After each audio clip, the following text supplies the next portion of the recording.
और जय हिंद, वंदे मातरम। प्यारे साथियों, स्वागत है आपका आपके चैनल जनमानस क्लासेज में। आज आपको बता दें, सामान्य ज्ञान का एक बहुत महत्वपूर्ण टॉपिक, भारतीय संविधान क्विक रिवीजन। ये खान सर के जो रिवीजन नोट्स के माध्यम से करवा रहे हैं प्यारे साथियों। इसका 2 पार्ट पहले ही चैनल पे अपलोड है। तीसरा पार्ट आज हम डिस्कस करने वाले हैं। देखिए, इसमें किसी भी परीक्षा की तैयारी करें, सबके लिए समान उपयोगी साबित होने वाला। अभी हम दिखाते क्या-क्या हो चुका है और क्या आज हम देखने वाले हैं। बने रहें, कि चीज़ आपको बहुत मज़ा आने वाला है। इसमें पूरा सेशन आप देख लेते हैं तो आपको बताएं, संविधान संबंधी जो है चीज़ें काफ़ी क्लियर हो जाएंगी आपकी। काफ़ी कम समय में चीज़ें मिल जाएंगी आपको। देखिए, पहले भी हम संविधान, ये सब चीज़ें हो चुकी हैं। मैं पूरा सेशन पहले दिखा देता हूँ। संविधान के भाग हो चुके हैं। उसके बाद में संविधान के स्रोत, संविधान की अनुसूचियाँ, उद्देशिका, उसके बाद जो है आप देख रहे हैं नागरिकता, मौलिक अधिकार, और उसके साथ साथ देखिए राज्य के निहित मौलिक कर्तव्य। उसके बाद जो है राष्ट्रपति के बारे में चीज़ें, और वहीं संघीय मंत्रिपरिषद और प्रधानमंत्री, नियंत्रक, महालेखा परीक्षक, और वहीं पर संघीय विधायिका। और आज हम जो है क्या डिस्कस करने वाले, संघीय न्यायपालिका से जो है स्टार्ट करते हैं आज के सेशन को। 16वां टॉपिक है प्यारे साथियों, बने रहें हमारे साथ। देखिए, उच्चतम न्यायालय का प्रावधान जो है न्यायिक व्यवस्था में किया गया। इसका शीर्ष स्थान है, सबसे भारत में सबसे बड़ा न्यायालय उच्चतम न्यायालय से सुप्रीम कोर्ट के नाम से जाना जाता है। इसका उल्लेख जो है भाग जो है 5 में अनुच्छेद 124 से लेकर 147 में उच्चतम न्यायालय का शक्तियों तथा क्षेत्राधिकार का प्रावधान किया गया है, अनुच्छेद 124 से 147 के बीच। अब रेगुलेटिंग एक्ट 1773 के तहत वर्ष 1974 में कलकत्ता के उच्च न्यायालय की स्थापना की गई थी, जिसके प्रथम न्यायाधीश कौन था? एलिजा एम्पे थे। वहीं पर बात करें, भारत में शासन अधिनियम 1935 के तहत संघीय न्यायपालिका का प्रावधान किया गया। संघीय न्यायपालिका का प्रावधान कब किया गया? तो 1935 में किया गया था। एक एक पॉइंट इसमें आपको डिनोट करते हुए चलना है। जो ना रहा हो या तो नोट कर ले, या तो स्क्रीनशॉट जरूर लेके रखें। उच्चतम न्यायालय का उद्घाटन जो है 28 फरवरी 1950 को किया गया था। वही पर बात है, न्यायाधीश की वृद्धि करने की शक्ति किस में निहित होती है? तो संसद में निहित होती है। वर्तमान में कितने? 34 जो है न्यायाधीश होते हैं। कुल न्यायाधीशों की संख्या कितनी? 34 है। अब उच्चतम न्यायालय की एक नज़र में हम देख लेते हैं। नियुक्ति राष्ट्रपति द्वारा किया जाता है, जबकि पदच्युत किससे? संसद की असमर्थता के आधार पर, संसद को हटाने का अनुमति असमर्थता के आधार पर। शपथ जो है राष्ट्रपति के समक्ष लेता है, और वहीं पर इस्तीफा जो राष्ट्रपति को ही देता है। कार्यकाल कितना? निर्धारित नहीं है। और अधिकतम आयु कितनी वर्ष है? 65 वर्ष है। और वेतन कितना? 2,80,000 और 2,50,000। अध्यक्ष को 2,80,000, जबकि सदस्य को कितना मिलता है? अन्य न्यायाधीश को 2,50,000 मिलते हैं। अब हम बात करने वाले हैं राज्यपाल के, राज्य कार्यपालिका की शक्ति के बारे में डिस्कस करने वाले। देखिए, राज्यपाल राज्य का प्रथम नागरिक एवं संवैधानिक प्रमुख होता है। इसका अनुच्छेद जो है 153 के तहत प्रत्येक राज्य का क्या होगा? एक राज्यपाल का प्रावधान किया गया। एक राज्यपाल तथा 2 या 2 से अधिक राज्यों का राज्यपाल नियुक्त किया जा सकता है। राज्यपाल राष्ट्रपति के प्रसाद पर्यंत, यानी जब तक राष्ट्रपति चाहेगा तब तक ही जो है पद पर रहेगा। ये एक चीज़ें इसमें नोट करते हुए चलना है। कोई चीज़ इसमें फर्जी बात की ही नहीं गई है, क्योंकि क्विक रिवीजन नोट से मैं बार बार कह रहा हूँ इस चीज़ को, तो आपको भी इस चीज़ों को ध्यानपूर्वक देखता है। पद का उल्लेख 153 में। पद कहाँ से लिया गया है? कनाडा से लिया गया है राज्यपाल का। अब वहीं पर बात करते हैं, नियुक्ति राष्ट्रपति द्वारा केंद्रीय मंत्रिपरिषद की सिफारिश पर किया जाता है। हटाया कैसे जाएगा? पदच्युत राष्ट्रपति द्वारा केंद्रीय मंत्रिपरिषद की सिफारिश पर। शपथ हाई कोर्ट के मुख्य न्यायाधीश, जिस राज्य में वो नियुक्त होगा उस राज्य का मुख्य न्यायाधीश दिलाएगा। इस्तीफा राष्ट्रपति को। कार्यकाल 5 वर्ष। न्यूनतम आयु कितने? 35 वर्ष। और वहीं वेतन कितना है? 3,50,000 जो है इसका वेतन है। अब बात करते हैं शक्तियाँ वगैरह इसकी क्या हैं, इसको देख लेते हैं। राज्यपाल की शक्तियों के बारे में डिस्कशन कर लेते हैं। शक्तियाँ जो है राज्यपाल की क्या होती है? कार्यपालिका तथा विधायिका का क्या होता है? प्रमुख कौन होता है? तो आप बताओगे। राज्यपाल होता है। वहीं पर बात करते हैं, राज्यपाल राज्य सरकार के महत्वपूर्ण अधिकारियों की नियुक्ति करता है, जिसे मुख्यमंत्री, मंत्रिपरिषद तथा सभी अधिवक्ता, राज्य के संबंधित संस्थाओं के अध्यक्ष का नियुक्ति कौन? आप बताओ कि राज्यपाल करता है। राज्यपाल राज्य विश्वविद्यालय का क्या होता है? कुलाधिपति होता है। और वहीं पर बात करते हैं 161 के तहत राज्य जो है राज्यपाल सजा को कम कर सकता है, सजा को माफ़ नहीं कर, पूर्णतः माफ़ अथवा पूर्णतः माफ़ कर। लेकिन आपको बता दें, मृत्यु की सजा दिया गया, भाषिक सजा को माफ़ नहीं कर सकता। राज्यपाल की क्षमा दान की शक्ति किसमें? तब कहा जाएगा 161 में ही है। अब 171 के तहत राज्यपाल विधान परिषद के कुल सदस्य का 1/6 भाग जो है मनोनीत करता है। जिनका कला, विज्ञान, साहित्य, समाज सेवा एवं सहकारिता क्षेत्र से, यानी 5 क्षेत्रों से देख लीजिए, कला, विज्ञान, साहित्य, समाज सेवा, सहकारिता, 5 क्षेत्रों से टोटल नियुक्त किए जाते हैं। 174 के तहत जो है राज्यपाल मुख्यमंत्री की सिफारिश पर विधानसभा को विघटित या भंग कर सकता है। किसके 174 के तहत पर? 200 के तहत जो अनुच्छेद 200, राज्यपाल राज्य विधानमंडल द्वारा पारित विधेयक पर वीटो की शक्ति प्रयोग कर विधेयक को राष्ट्रपति के लिए आरक्षित कर सकता है। ये किसमें कहा गया? वीटो की बात की किसके? तो अनुच्छेद 200 में कहा गया है। 213 के तहत राज्यपाल राज्य विधानमंडल को सत्र न चलने की स्थिति में अध्यादेश जारी कर सकता है। अध्यादेश किसके तहत जारी कर सकता है? 213 के तहत। वहीं पर बात करते हैं नेक्स्ट क्वेश्चन है, अनुच्छेद 356 के तहत राज्यपाल की सिफारिश पर राष्ट्रपति जो है आपातकाल या राष्ट्रपति शासन की घोषणा कर सकता है राज्य में, संबंधित राज्य में, जिस राज्य का वो राज्यपाल है। अब बात करते हैं राज्य के मंत्रिपरिषद तथा मुख्यमंत्री के बारे में बात करें। जैसे हमने केंद्र के मंत्रिपरिषद और मुख्यमंत्री के बारे में बात किया, अब जो है राज्य के मंत्रिपरिषद और मुख्यमंत्री के बारे में बात करते वाले हैं। अनुच्छेद 163 के तहत जो है राज्यपाल को विचार विमर्श व सहायता देने हेतु एक राज्य मंत्रिपरिषद का गठन किया जाता है, जिसका मुखिया कौन होता है? मुख्यमंत्री होता है। अब बात करते हैं राज्य विधान परिषद के सभी मंत्री राज्य विधान मंडल के क्या होते हैं? सदस्य होते हैं। और वहीं पर राज्य मंत्रिपरिषद के सभी मंत्री सामूहिक रूप से किसके प्रति? विधानसभा के प्रति उत्तरदायी। जैसे वहाँ पर क्या था? लोकसभा के उत्तरदायी होते थे, यहाँ पर विधान मंत्री किसे? लोकसभा के प्रति उत्तरदायी होते हैं। अनुच्छेद 164 के तहत राज्यपाल राज्य के मुख्यमंत्री की नियुक्ति करता है, जबकि अन्य मंत्रियों की नियुक्ति मुख्यमंत्री की सलाह पर करता है। न्यूनतम आयु कितनी? 25 वर्ष होती है। और वहीं पर मुख्यमंत्री का कार्यकाल कितना होता है? 5 वर्ष होता है। मुख्यमंत्री राज्य की कार्यपालिका का वास्तविक प्रमुख कौन होता है? तो बताओगे, मुख्यमंत्री होता। अब महाधिवक्ता यानी अटॉर्नी जनरल जिसे कहते हो वही। अब बात करते हैं संविधान के 165 के तहत जो है महाधिवक्ता पद का प्रावधान किया गया है। एक एक चीज़ में आपको बहुत इंपॉर्टेंट मिलने वाले हैं, प्यारे साथियों, बने रहें। महाधिवक्ता की नियुक्ति राज्य विधान परिषद की सलाह पर राज्यपाल करता है। यह राज्यपाल के प्रसाद पर्यंत पद धारण करता है। कौन? तो बताओगे, महाधिवक्ता। अब बात करते हैं महाधिवक्ता राज्य के प्रथम तथा सर्वोच्च कानूनी सलाहकार कौन होता है? तो महाधिवक्ता होता है। अब वहीं पर महाधिवक्ता के देश में किसी भी न्यायालय को सुनवाई करने का अधिकार होता है। महाधिवक्ता राज्य विधानमंडल के किसी भी सदन का सदस्य नहीं होता, लेकिन कार्रवाई में भाग ले सकता है सदनों, लेकिन यहाँ मतदान नहीं, मत का प्रयोग नहीं कर सकता है, बात कहा गया है। महाधिवक्ता पद योग्यताएं उच्च न्यायालय के न्यायाधीश के समान है। अब राज्य विधायिका के बारे में बात कर लेते हैं। राज्य विधायिका का उल्लेख अनुच्छेद 168 के तहत जो विधायिका कानून बनाने का अधिकार जो विधानमंडल कार्य करती है। राज्य विधानमंडल के प्रमुख 3 होते हैं, राज्यपाल, विधान परिषद यानी उच्च सदन, विधानसभा यानी निम्न सदन। 3 जो है अंग होते हैं।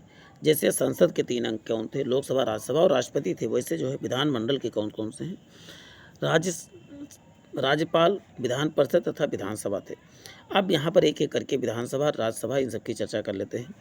विधानसभा को निम्न अथवा अस्थायी सदन कहा जाता है। मुख्यमंत्री की सिफारिश पर राज्यपाल किसी भी समय विधानसभा को भंग या विघटित कर सकता है, जिस कारण विधानसभा को अस्थायी सदन भी कहा जाता है।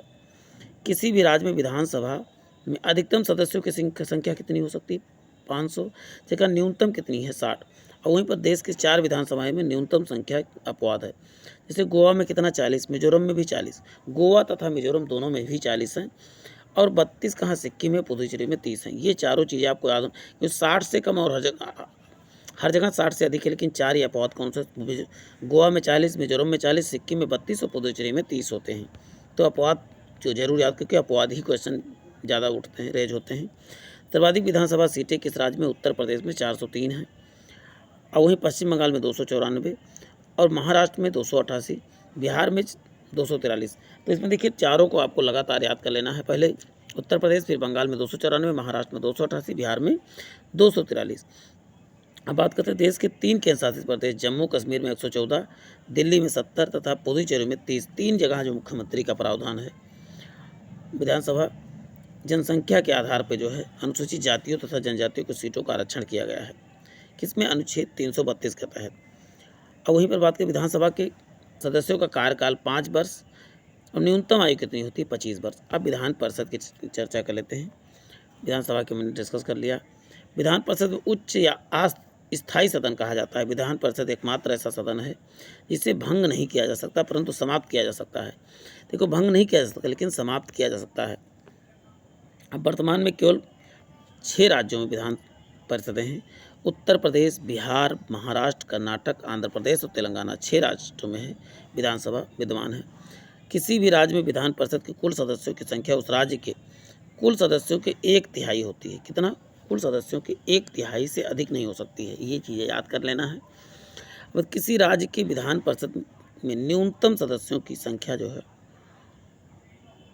40 हो सकती है। कितना? 40 ही हो सकती है। अब बात करते हैं, उत्तर प्रदेश में 100 है, महाराष्ट्र में 78 है, बिहार में 75 है, कर्नाटक में जो है 75 है, आंध्र प्रदेश में 50 है, तेलंगाना में 40 है। देखिए, उत्तर प्रदेश में 100 है, महाराष्ट्र में कितना 78 है, बिहार में 75 है। कम से कम 4 तो आपको याद ही कर लेना है। जैसे उत्तर प्रदेश का 100 तो कई बार पूछा गया, महाराष्ट्र का 78 भी पूछा गया है, बिहार तक तो एटलीस्ट 3 तो याद ही कर लें। विधान परिषद सदस्यों का कार्यकाल कितना होता है? 6 वर्ष। जैसे राज्यपाल का कार्य प्रत्येक 2 वर्ष में जो है 1/3 सदस्य क्या होते हैं? सेवानिवृत्त होते हैं। उनके स्थान पर नवीन सदस्य चुने जाते हैं। विधान परिषद का सदस्य बनने के लिए न्यूनतम आयु सीमा कितनी है? 30 वर्ष न्यूनतम आयु सीमा है। विधान परिषद किसी भी साधारण विधेयक को अधिकतम कितने 4 माह तक ही रोक सकता है। धन विधेयक को 14 दिन से अधिक नहीं रोक सकता है। 14 दिन में उसको वापस ही करना होगा। वहीं पर विधान परिषद अपने सदस्यों में से किसी सभापति और उपसभापति का चुनाव करते हैं। विधान परिषद जो है अपने सभापति तथा उपसभापति का चुनाव जो है अपने ही सदस्यों में से किसी एक को करते हैं। अब बात करते हैं उच्च न्यायपालिका, राज्य के न्यायपालिका के बारे में बात कर लेते हैं। राज्य की न्यायपालिका में एक उच्च न्यायालय तथा उसके नीचे अधीनस्थ न्यायालय होते हैं। अधीनस्थ न्यायालय जो है अनुच्छेद 233 से 237 उच्च न्यायालय के अधीन उनके निर्देशानुसार जिला तथा निम्न स्तरों पर कार्य करती है। कौन? अधीनस्थ न्यायालय। अब उच्च न्यायालय के बारे में हम बात कर लेते हैं। इसका उल्लेख जो है अनुच्छेद 214 से 232 तक में किया गया। भारत का सर्वप्रथम उच्च न्यायालय 1862 में कलकत्ता में, सबसे पहला उच्च न्यायालय कौन था? कलकत्ता में स्थापित हुई तत्पर उस समय बम्बई, मद्रास और भी उच्च न्यायालय की भी स्थापना हुई थी उसी समय। कौन सा? बम्बई और मद्रास की भी स्थापना उसी समय हुई थी। देश के चौथे उच्च न्यायालय की स्थापना इलाहाबाद है 1986 में। सबसे बड़ा न्यायालय है ये। संविधान के 214 के तहत राज्य के लिए एक उच्च न्यायालय की व्यवस्था की जाएगी। लेकिन आपको बताएं, एक उच्च न्यायालय का क्षेत्रफल 2 या 2 से अधिक राज्यों में भी है। देखिए, 7वें संविधान संशोधन 1956 के तहत सब प्रावधान किया गया कि उच्च न्यायालय के 2 या 2 से अधिक राज्यों एवं संघ राज्य क्षेत्रों का उच्च न्यायालय बन सकता है। ये बात कहा गया है। वर्तमान में कुल कितने हैं? 25 उच्च न्यायालय हैं। 25वां कौन है? आपको कमेंट बॉक्स में ज़रूर बताना है, क्योंकि 25वां भी जल्द ही बना है। आपको बताएं। नेक्स्ट है, नियुक्ति कब है? राष्ट्रपति द्वारा। पदच्युत कब? संसद द्वारा किया जाता है। शपथ जो है राज्यपाल, उच्च न्यायालय के न्यायाधीशों के बारे में बात हो रही है। शपथ राज्यपाल के समक्ष, इस्तीफा राष्ट्रपति को, कार्यकाल जो है निर्धारित नहीं। अधिकतम आयु कितना? 62 वर्ष। वेतन 2,50,000, अन्य न्यायाधीश को 2,25,000। अब बात करते हैं उच्च न्यायालय का न्यायाधीश बनने के लिए व्यक्ति को शपथ जो है भारत का नागरिक होना चाहिए। क्या है इस शर्तें क्या हैं? भारत का नागरिक होना चाहिए, कम से कम 10 वर्ष से जो है न्यायाधीश रहा हो, उच्च न्यायालय या विभिन्न न्यायालयों को मिलाकर, या 10 वर्ष तक वकील रहा हो किसी विभिन्न न्यायालयों में। तो याद करके रखना ये चीज़ें। अब स्थानीय स्वशासन के यानी पंचायत के बारे में बात कर लेते हैं प्यारे साथियों। अब देखिए, बात इसमें पंचायत की हो रही है। इसमें लॉर्ड रिपन को भारतीय स्थानीय स्वशासन का जनक कहा जाता है। किसे? लॉर्ड रिपन को। ये क्वेश्चन मल्टीपल टाइम क्वेश्चन पूछा गया कि भारतीय स्वशासन का जनक कौन है, तो लॉर्ड रिपन ही है। 1882 ईस्वी में रिपन प्रस्ताव को भारतीय स्वशासन का मैग्ना कार्टा कहा गया था। अनुच्छेद 40 में ग्राम पंचायत के गठन की बात की गई है। और जो गांधीवादी विचारधारा से संबंधित, किस विचारधारा से? आप बताओ। गांधीवादी विचारधारा से। वहीं जनवरी 1957 में बलवंत राय मेहता समिति का गठन किया गया। इस समिति ने त्रिस्तरीय पंचायत की बात की, सिफारिश की। वहीं पर 2 अक्टूबर 1959 में बलवंत राय मेहता समिति की सिफारिश पर पंडित जवाहरलाल नेहरू ने राजस्थान के नागौर जिले में जो है बागड़ी गांव में सर्वप्रथम त्रिस्तरीय पंचायत की व्यवस्था की गई थी। और वहीं वर्ष 1977 में अशोक मेहता समिति का गठन किया गया, जिनका उद्देश्य पंचायती राज व्यवस्था को कमियों को दूर करना तथा द्विस्तरीय व्यवस्था को लागू करना था, लेकिन द्विस्तरीय लागू नहीं हुआ, त्रिस्तरीय ही रहा। अब बात 73वें संविधान संशोधन 1992 के तहत संविधान के भाग 9 में 243 अनुच्छेद यानी 243 से 243 ओ तक ग्रामीण पंचायत का जो है राज व्यवस्था की स्थापना की गई। भाग 9 में कुल अनुच्छेद कितने हैं तो बताओ 16 हैं। ये पंचायत के लिए कितने 16 अनुच्छेद की बात की गई है। इसके साथ ही ग्राम स्तर पर पंचायतों की शक्तियाँ तथा कर्तव्यों का उल्लेख जो है 11वीं अनुसूची में किया गया है। अब बताएं अनुसूची में कितने टोटल गांव में ग्राम पंचायत को टोटल कितने 29 विषय हैं। अब बात अभी हम नगर पंचायत के बारे में भी बात करेंगे, बस बने रहिए। भारत का एकमात्र राज्य आंध्र प्रदेश जहां अल्पसंख्यकों को पंचायत में आरक्षण का प्रावधान है। अल्पसंख्यकों को आरक्षण कहाँ पर तो बताओगे आंध्र प्रदेश में। अब बात करते हैं उत्तर प्रदेश महिलाओं में जो है महिलाओं का 1/3 सीटें जो है आरक्षण की गई है। किसमें महिलाओं का आरक्षण कहाँ है 1/3 है, यानी 100 में से 33 महिलाएं ही जो है ग्राम पंचायत के लिए चुनी जाएंगी। उत्तराखंड में महिलाओं का 1/2 सीटें जो है आरक्षण किया गया है। देखिए कहाँ किसके लिए मध्य प्रदेश तथा बिहार और उत्तराखंड में महिलाओं के लिए कितना 1/2 यानी कि 50% महिलाएं ही चुनाव लड़ेंगी। ये बात किया गया है किसमें आप बताओगे मध्य प्रदेश बिहार उत्तराखंड 3 राज्यों में। ये चीज़ें याद कर रखना है। भारत में पंचायती राज व्यवस्था का वास्तुकार किसे माना जाता है, शिल्पी किसे बलवंत राय मेहता को माना जाता है। स्थानीय स्वशासन राज्य सूची का विषय है। और न्यूनतम आयु कितनी होनी चाहिए किसी प्रधान बनने के लिए तो आप बताओ 21 वर्ष होनी चाहिए। अरुणाचल प्रदेश एकमात्र राज्य है जहाँ पर अनुसूचित जाति को सीटों का आरक्षण नहीं दिया गया है। अरुणाचल प्रदेश एकमात्र राज्य जहाँ पर अनुसूचित जाति को क्या नहीं दिया गया है, आरक्षण नहीं दिया गया है। मेघालय, मिजोरम तथा नागालैंड में पंचायतों का गठन नहीं किया गया है। मेघालय, मिजोरम और नागालैंड में पंचायत की गठन नहीं किया गया है। इन राज्यों में एक स्तरीय जनजातीय परिषद कार्यरत है पहले से ही। 24 अप्रैल को प्रत्येक वर्ष पंचायती राज दिवस मनाया जाता है। इसी दिन पंचायत का गठन हुआ था। उत्तर प्रदेश पंचायत समिति संशोधन विधेयक वर्ष 1994 में पारित किया गया। इसमें 22 अप्रैल 1994 में इसे लागू किया गया पंचायत व्यवस्था को। स्वतंत्र भारत का प्रथम पंचायती राज मंत्री कौन थे, सुरेंद्र कुमार डे थे। स्वतंत्र भारत के पहले जो है मंत्री कौन थे, स्वतंत्र राज मंत्री सुरेंद्र कुमार डे थे। वर्तमान केंद्रीय ग्रामीण विकास एवं पंचायती राज मंत्री गिरिराज सिंह हैं। अब नेक्स्ट देखिए, ऐसे राज्य जहां पर जनसंख्या 20 लाख से कम है वहां मध्यवर्ती स्तर पर जो है पंचायतों का गठन नहीं किया जा सकता है। अनुसूचित क्षेत्रों में पंचायत विस्तार अधिनियम पेशा का निर्माण जो 1996 में किया गया है। अब इसी साथ हम नगर पालिका की बात कर लेते हैं। अंग्रेजों ने 1687 में पहली बार जो है नगर निगम की स्थापना मद्रास में की थी। 74वें संविधान संशोधन के तहत 1992 में संविधान भाग 9 में जो के ए में नगर पंचायत का उल्लेख किया और 243 से 243 पी से अनुच्छेद 243 जेड जी तक का में किया गया। इसमें अनुच्छेदों की संख्या कितनी है बताओ 18 अनुच्छेद टोटल। साथ ही नगर स्तर पर पंचायतों के कार्य शक्तियाँ तथा कर्तव्यों का उल्लेख जो है 12वीं अनुसूची में किया गया। देखिए किस अनुसूची वहाँ पर देखो ग्राम पंचायत का 11वीं में था जबकि नगर पंचायत का 12वीं में था। नगर पालिकाओं का कार्यकाल भी पंचायतों के समान ही होता है, 5 वर्ष होता है। नगर पालिका के अनुसूचित जाति, अनुसूचित जनजाति एवं महिलाओं के सीटों का आरक्षण का प्रावधान किया गया है। अब बात करते हैं सहकारी समितियों के बारे में। भारत में सहकारी आंदोलन की शुरुआत 1904 में हुई थी। कब हुई थी 1904 में। भारत के सहकारी आंदोलन का जनक किसे माना जाता है, निकोलसन को माना जाता है। 97वें संविधान संशोधन 2011 में सहकारी समितियों के संवैधानिक दर्जा प्रदान किया गया था। इसके तहत संविधान के भाग 9 बी में जोड़ा गया। इसके प्रावधान क्या हैं, अनुच्छेद 200 जेड एच से अनुच्छेद 243 जेड टी तक किया गया है। सरकारी समिति के निदेशक अधिकतम संख्या कितनी हो सकती है, 21 हो सकती है, जिनमें से एक स्थान से अनुसूचित जाति, अनुसूचित जनजाति के लिए तथा 2 स्थान महिलाओं के लिए आरक्षित होता है। इनमें से सहकारिता मंत्रालय वर्तमान में कौन है, अमित शाह हैं। अब केंद्र राज्य संबंध के बारे में डिस्कशन कर लेते हैं, पैर साथियों बने रहे। संविधान के भाग 9 में अनुच्छेद 245 से 263 तक केंद्र राज्य के बारे में उल्लेख किया गया है। केंद्र राज्य के संबंध में 3 भागों में विभाजित किया गया है।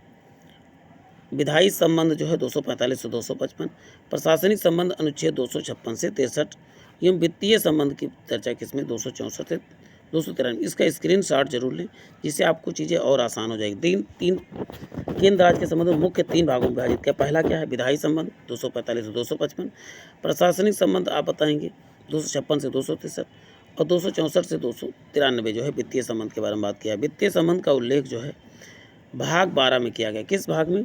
वित्तीय संबंध का उल्लेख जो है भाग 12 में किया गया है, अनुसूची नहीं, भाग 12 में किया गया है।